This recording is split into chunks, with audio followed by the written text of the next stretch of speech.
Hello दोस्तों, स्वागत है आपका हमारे यूट्यूब चैनल राहुल सिंह पर।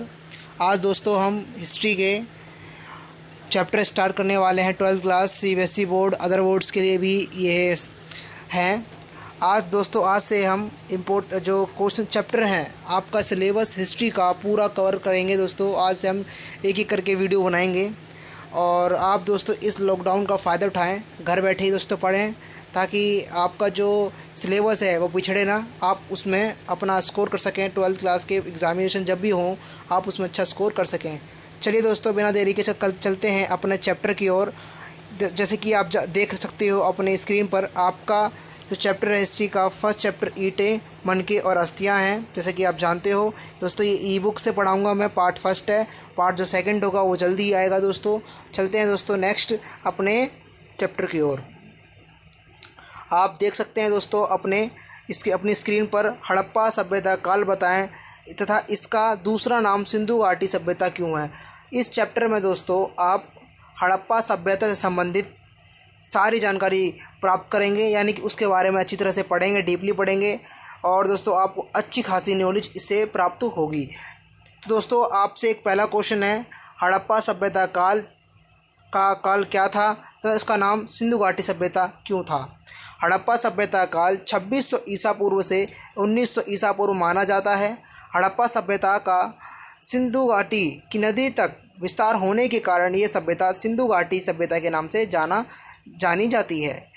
जो दोस्तों हड़प्पा सभ्यता जो उसका विस्तार है वो सिंधु घाटी तक इसका जो विस्तार है, इसी कारण दोस्तों हड़प्पा सभ्यता का दूसरा नाम सिंधु घाटी सभ्यता भी है। आशा करता हूँ दोस्तों आपको समझ में आ गया होगा हड़प्पा सभ्यता के काल के बारे में। अब चलते हैं दोस्तों नेक्स्ट, हड़प्पा सभ्यता की खोज किसके नेतृत्व में हुई। दोस्तों आपका कन्फ्यूजन मैं दूर करूँगा। यहाँ पर नेतृत्व करना और खोज करना दोस्तों दोनों ही अलग हैं। आप अपने आंसर को पढ़ेंगे तो वैसे आप जान जाएंगे क्या होता है खोज करना और नेतृत्व करना। हड़प्पा सभ्यता की खोज जॉन मार्शल के नेतृत्व में दयाराम साहनी जी ने 1921 में की तथा राखलदास बनर्जी जी ने 1922 में मोहनजोदड़ो की खोज की। आशा करता हूँ दोस्तों आपको ये समझ में आ गया होगा। चलते हैं दोस्तों नेक्स्ट अपने टॉपिक की ओर। जॉन मार्शल कौन थे तथा इनका हड़प्पा सभ्यता में क्या योगदान था। जॉन मार्शल पुरातात्विक सर्वेक्षण विभाग के डायरेक्टर जनरल थे दोस्तों। जॉन मार्शल का योगदान क्या क्या थे। फर्स्ट, जॉन मार्शल के नेतृत्व में दयाराम साहनी जी व राखलदास बनर्जी ने हड़प्पा सभ्यता की खोज की। नेक्स्ट, सन 1924 में मार्शल जी ने पूरे विश्व को एक नई सभ्यता से अवगत करवाया। दोस्तों यहाँ पर 1924 से पहले हड़प्पा सभ्यता को किसी ने भी नहीं जाना था, लेकिन 1924 के बाद जॉन मार्शल ने पूरे विश्व को बताया कि इस तरह की भी कोई सभ्यता रही है। आशा करता हूँ दोस्तों ये आपको समझ में आ गया होगा इनके योगदान के बारे में। आप दोस्तों यहाँ पर बताना चाहूँगा कि मैं आपका जो चैप्टर है इस तरह से दोस्तों कवर करूँगा कि आपका जो चैप्टर है वो भी कंप्लीट हो जाए और जितने भी उसमें क्वेश्चन बनते हैं, जितने भी दोस्तों किसके क्वेश्चन बनते हैं वो भी, आशा करता हूँ दोस्तों आपको समझ में आ गया होगा। तो दोस्तों मैं बताना चाह रहा था कि आपका जो चैप्टर है, मैं जो आपके सामने स्क्रीन पे जितने भी स्क्रीनशॉट आ रहे हैं, जिस तरह से मैं पढ़ा रहा हूँ अपनी ई बुक से पढ़ा रहा हूँ दोस्तों, तो इसमें दोस्तों मैं इस तरह से आपको पढ़ाऊँगा आपके जितने भी क्वेश्चंस बनते हैं एग्ज़ाम में वो भी कवर हो जाएं और आपका जितना भी टॉपिक है, जितने भी सिलेबस में चैप्टर में जितने भी टॉपिक्स हैं वो भी कवर हो जाएं। तो चलते हैं दोस्तों बिना देरी के आपके नेक्स्ट टॉपिक की ओर। नेक्स्ट टॉपिक दोस्तों आप अपनी स्क्रीन पर देख सकते हैं दोस्तों।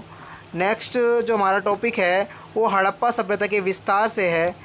हड़प्पा सभ्यता का विस्तार कहाँ तक है तथा इसके महत्वपूर्ण स्थल बताएं। दोस्तों हड़प्पा सभ्यता का जो विस्तार है वो त्रिकोणीय था तथा इस सभ्यता का विस्तार अफ़गानिस्तान, जम्मू कश्मीर, बलूचिस्तान, राजस्थान, गुजरात, उत्तर प्रदेश तक था। हाँ जी दोस्तों, आपने ही पढ़ा ऊपर कि हड़प्पा सभ्यता का जो विस्तार है वो त्रिकोण है। आप अपनी स्क्रीन पर देख सकते हैं दोस्तों, एक इंडिया का मैप आ गया है, उसमें जम्मू कश्मीर से अफ़गानिस्तान, अफ़गानिस्तान से गुजरात, आप देखोगे दोस्तों एक ट्रायंगल सा बन रहा है। यही दोस्तों खासियत है हड़प्पा सभ्यता की, त्रिकोण इसका जो विस्तार है वो त्रिकोणीय है। अब दोस्तों इसके चलते हैं स्थल कौन कौन से महत्वपूर्ण स्थल हैं दोस्तों? पहले जितने भी 1 से लेकर 4 तक है वो पाकिस्तान में स्थित है। पहला हड़प्पा, मोहनजोदड़ो, बालाकोट और चन्हूदड़ो। दोस्तों आशा करता हूँ आपको पाकिस्तान के जितने भी स्थल हैं वो आपको याद हो गए होंगे। नेक्स्ट दोस्तों जितने भी 5 से लेकर 7 तक गुजरात में स्थित है दोस्तों, लोथल, नागेश्वर और धोलावीरा। 8वां दोस्तों राजस्थान में है, वो सिर्फ कालीबंगा है। दोस्तों कालीबंगा का अर्थ होता है काली चूड़ियाँ। हरियाणा में दोस्तों सिर्फ 2 ही हैं जो कि आप स्क्रीन में देख सकते हैं, 9वां 10वां, बनावली, पैराखीगढ़ी। आशा करता हूँ दोस्तों आपको इस समझ में आ गया होगा।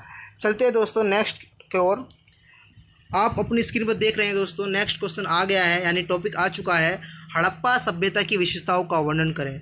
दोस्तों इस क्वेश्चन में आपका 70 से 80 प्लस आपका जो चैप्टर है वो कंप्लीट हो जाएगा दोस्तों, क्योंकि दोस्तों मैंने इस तरह में हर चीज़ को बिल्कुल सीरियस वाइज लिया है। आपको कहीं भी जाने पढ़ने की कोई भी जरूरत नहीं। अगर आपने ये क्वेश्चन पढ़ लिया तो आपको किसी भी टाइप का क्वेश्चन हो, किसी प्रकार टॉपिक को कंप्लीट हो जाएगा हड़प्पा सभ्यता से।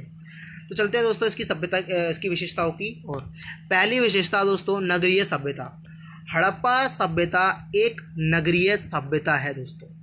नेक्स्ट, हड़प्पा सभ्यता के भवन सुनियोजित ढंग से बने होते थे दोस्तों। सुनियोजित ढंग से बनने का यह अर्थ है कि पहले मैप बनाया जाता था, उसके बाद उसका स्ट्रक्चर के बाद दोस्तों फिर भवन का निर्माण हुआ करता था, जैसे कि आज इंजीनियर वगैरह करते हैं। नेक्स्ट, हड़प्पा सभ्यता के भवन पक्की ईंटों से बने होते थे दोस्तों। हाँ जी दोस्तों, पक्की ईंटों से। उस समय भी जो घर का निर्माण हुआ करता था, आज पक्की ईंटों से बन रहे हैं, उसी प्रकार पहले ही पक्की ईंटों से बना हुआ करते थे भवन यानी मकान। नेक्स्ट, मोहनजोदड़ो व हड़प्पा इस सभ्यता के प्रमुख नगर थे, सिटी थे दोस्तों। दोनों ही मोहनजोदड़ो हड़प्पा उस समय के, जैसे कि आज भारत में, आज जैसे कि पूरे भारत में दिल्ली फेमस है शहर के रूप में, और मुंबई, ये 2 ऐसे शहर हैं जो कि बहुत ज़्यादा फेमस हैं। इसी प्रकार दोस्तों उस समय मोहनजोदड़ो और हड़प्पा हुआ करते थे। नेक्स्ट दोस्तों इसकी विशेषता है गृह स्थापत्य। दोस्तों गृह स्थापत्य का अर्थ होता है कि घर किस प्रकार बना हुआ करते थे, यानी कि आप देख सकते हैं अपने स्क्रीन पर आंसर आ चुके हैं। मोहनजोदड़ो के निचले शहर में आवासीय भवन मिले हैं, यानी दोस्तों रहने योग्य भवन यानी घर प्राप्त हुए हैं इतिहासकारों को, जिनमें एक आंगन बना होता था दोस्तों, जिसके चारों ओर कमरे होते थे दोस्तों। चारों ओर यानी कि चारों दिशाओं में कमरे बने हुआ करते थे। आंगन में खाना बनाने जैसी कताई जैसी गतिविधियाँ हुआ करती थी दोस्तों उस आंगन के अंदर। नेक्स्ट, भूमि के तल पर बनी दीवारों पर खिड़कियां नहीं हुआ करती थी दोस्तों। खिड़कियां नहीं हुआ करती थी, ये बहुत ही इम्पोर्टेंट यहाँ पर है बात कि खिड़कियां नहीं हुआ करती थी दोस्तों। आप देख सकते हैं दोस्तों, ये बहुत ही इम्पोर्टेंट है, खिड़कियां नहीं हुआ करती थी दोस्तों दीवारों पर। आपको मैं दिखाऊंगा, एक चित्र भी दिखाऊंगा, उसमें दिखाऊंगा दोस्तों हड़प्पा सभ्यता की काल का वो भवन बना हुआ है दोस्तों। आप देखोगे उसमें कि खिड़कियां नहीं है। नेक्स्ट दोस्तों, भवन के फर्श ईंटों से बने हुआ करते थे दोस्तों, और स्नानागार भी बनाए जाते थे, यानी कि बाथरूम वगैरह भी उस टाइम फैसिलिटी थी। कई आवासों में दोस्तों कुएं प्राप्त हुए हैं दोस्तों, कुएं भी प्राप्त हुए हैं, जिनका प्रयोग राहगीर करा करते थे। राहगीर का मतलब जो बाहर के जो लोग आया करते थे, मतलब कि पड़ोसी वगैरह, वो उनका यूज़ ज़्यादातर अधिकतर किया करते थे। आशा करता दोस्तों आपको ये समझ में आ गया होगा। आइए दोस्तों अब चलते हैं उन चित्रों के ऊपर जो मैंने आपको बताया था कि किस प्रकार हड़प्पा सभ्यता का स्ट्रक्चर हुआ करता था। आप देख सकते हैं दोस्तों अपनी स्क्रीन पर एक आ चुकी है स्ट्रक्चर आ चुका है दोस्तों हड़प्पा सभ्यता भवन का। आप देखोगे दोस्तों कि ये दीवार जो दिख रही है आपको, यहाँ पर किसी भी प्रकार की खिड़कियाँ नहीं है, और जितनी भी दीवारें हैं सभी पक्की ईंटों से बनी हुई हैं। आशा करता हूँ दोस्तों आपको ये समझ में आ गया होगा। तो दोस्तों चलते हैं नेक्स्ट, और अपनी जो तस्वीर है आप अपने स्क्रीन पर देखोगे तस्वीर, एक तस्वीर और आ गई है कुएँ। दोस्तों ये कुआं हुआ करता था, इस प्रकार के कुआं हुआ करते थे, और ये नालियाँ हुआ करती थी दोस्तों, जैसे कि आप अपनी स्क्रीन पर देख रहे हैं। बहुत ही शानदार स्ट्रक्चर हुआ करता था उस समय दोस्तों। आज के मुकाबले और पहले के मुकाबले बहुत ही सुंदर दिखा रखा है। चलते हैं दोस्तों अगली इसकी विशेषता की ओर। अगली विशेषता दोस्तों है नगर निर्माण योजना। नगर निर्माण योजना दोस्तों, नगरों का निर्माण योजना के तहत होता था दोस्तों। पहले मैंने जैसे बताया था कि भवन का निर्माण पहले योजना बनाई जाती थी, मैप बनाया जाता था, उसी प्रकार दोस्तों नगरों का निर्माण भी पहले योजना बनाई जाती थी, फिर नगरों का निर्माण हुआ करता था। बस्ती 2 भागों में विभाजित थी दोस्तों। बस्ती जो भी थी, कस्बे या बस्तियाँ, वो 2 भागों में विभाजित थी। एक छोटी थी लेकिन ऊंचाई पर बनी थी दोस्तों, दूसरा अधिक बड़ी लेकिन नीचे बनी हुई थी दोस्तों, जिन्हें दुर्ग व निचला शहर के नाम से जाना जाता था या उनको नाम से कहा जाता था। मोहनजोदड़ो प्रमुख नगरों में से एक था। आइए दोस्तों दिखाते हैं आपको किस प्रकार से निचले शहर और दुर्ग हुआ करता था दोस्तों। आप अपनी स्क्रीन पर देख सकते हैं एक तस्वीर और आइए दोस्तों, जिसके द्वारा आप जानेंगे कि किस प्रकार से दुर्ग और निचले शहर हुआ करते थे। आप देखोगे दोस्तों, ये ऊपर बना हुआ है, ये दोस्तों दुर्ग है, और ये जितने भी नीचे ये मकान से दिख रहे हैं आपको, ये सारे दोस्तों क्या है, निचला शहर है। इन्हीं को दोस्तों निचला शहर के नाम से जाना जाता था। तो चलते हैं दोस्तों नेक्स्ट इसकी विशेषताओं की ओर। नेक्स्ट दोस्तों इसकी विशेषता है जल निकासी प्रणाली। जल निकासी प्रणाली दोस्तों क्या होता है कि जल किस प्रकार से बाहर जाता था, उसकी क्या व्यवस्था थी, क्या फैसिलिटी थी वो। तो पहला आपके सामने आ गया स्क्रीन पर।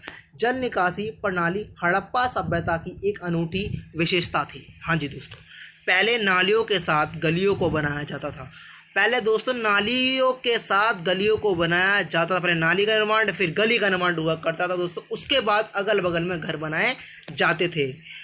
घरों का गंदा पानी नालियों द्वारा बड़े नालों में जाता था, फिर नालों से बाहर निकाल दिया जाता। जिस प्रकार दोस्तों आज किसी कॉलोनी का पानी एक बड़े नाले में जाता है, उसका फिर उस नाले का पानी एक जहाँ पर लोग नहीं रहते वहाँ पर चला जाता है। इसी प्रकार दोस्तों उस समय भी ऐसा हुआ करता था। नालियों को पत्थर से ढककर रखा जाता था तथा सफाई के समय पत्थर को हटाकर सफाई भी की जा सकती थी दोस्तों। आप देख सकते हैं दोस्तों उस समय कितनी अच्छी व्यवस्था थी, जैसे कि आज भी है। नेक्स्ट दोस्तों इसकी विशेषता है कृषि। हड़प्पा सभ्यता में कृषि का महत्व था। गेहूँ, जौ, दाल तथा तिल जैसी फसलों की खेती की जाती थी। मिट्टी से बने हल का भी प्रयोग हुआ करता था। यहाँ से दोस्तों आपने एक नई बात सीखी कि उस समय भी हल हुआ करते थे हड़प्पा सभ्यता के काल के दौरान।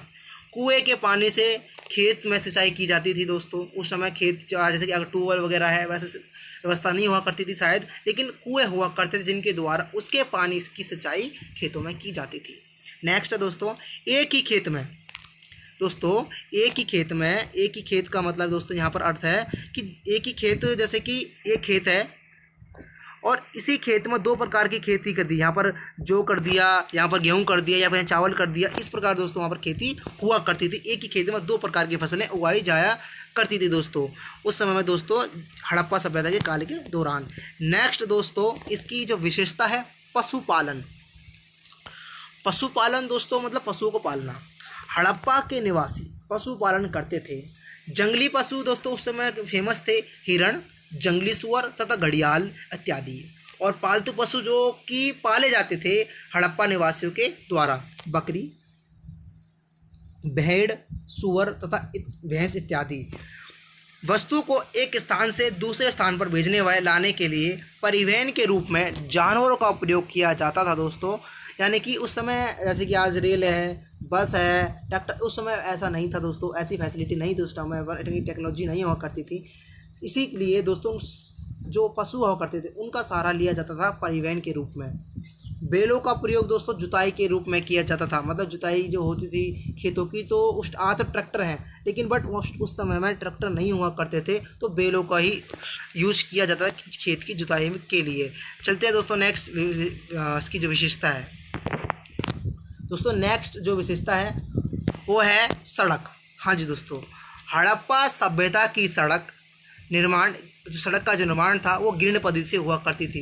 दोस्तों गिरण पद्धति का यह अर्थ है इस एक प्रकार की ऐसी पद्धति होती थी जिसके अंदर जो सड़क है, सड़क का जो निर्माण होगा, उस निर्माण के जो 2 सड़कें होंगी वो एक दूसरे को 90 डिग्री पर दोस्तों काटेंगी। जैसे कि आपको मैं बना के दिखाता हूँ किस तरह से हुआ करती थी उस टाइम सड़कें। आप देखोगे दोस्तों जैसे कि ये सड़कें हैं और इस प्रकार सड़कें हुआ करती थी। देखोगे दोस्तों चारों जो सड़कें हैं ये और ये और ये चारों दोस्तों 90 डिग्री पे एक दूसरे को काटती थी। जो सड़कें हुआ करती थी दोस्तों चौड़ी हुआ करती थी चौड़ी दोस्तों जैसे कि कम से कम 18-18 फुट की, कोई 20-20 फुट की भी हुआ करती थी दोस्तों। इस प्रकार की सड़कें हुआ करती थी उस समय पर। मोहनजोदड़ो की सड़कें जो 10 फीट मीटर चौड़ी होती थी उन्हें राजपथ कहते थे दोस्तों। आपका ये राजपथ है दोस्तों, ये आया था क्वेश्चन, प्रीवियस क्वेश्चन 1 नंबर में आया था दोस्तों। बहुत ज़्यादा इंपॉर्टेंट है, आप इसको याद रखना ताकि आपको दिक्कत ना हो आगे। चलते हैं दोस्तों नेक्स्ट अपने विशेषताओं की ओर। लास्ट विशेषता है दोस्तों अन्नागार यानी भोजनालय। अनाज का भंडारण के लिए अन्नागार को बनाया जाता था जिसमें अनाज को अधिक समय तक बचाकर रखा जा सकता था। हाँ जी दोस्तों, अन्नागार का मतलब होता है दोस्तों एक स्टोरेज जहाँ पर अनाज को रखा जा सके काफ़ी समय के लिए। तो दोस्तों अन्नागार उस टाइम बनाया जाता था। आशा करता हूँ दोस्तों आपको ये विशेषताएँ पसंद आई होंगी। दोस्तों आपका 70+ से ज़्यादा जो चैप्टर वो कंप्लीट हो चुका है दोस्तों। निष्कर्ष दोस्तों आप पढ़ सकते हैं अपना भी। नगर निर्माण, निकास प्रणाली, कृषि, पशुपालन आदि ये सभी हड़प्पा सभ्यता की मुख्य विशेषताएं थी। आशा करता हूं दोस्तों आपको इस समझ में आ गया होगा। चलते हैं आपको दोस्तों बताना चाहूँगा कि जैसे कि आप जानते हो कि भारत में कोविड-19 बड़ी तेज़ी से फैल चुका है।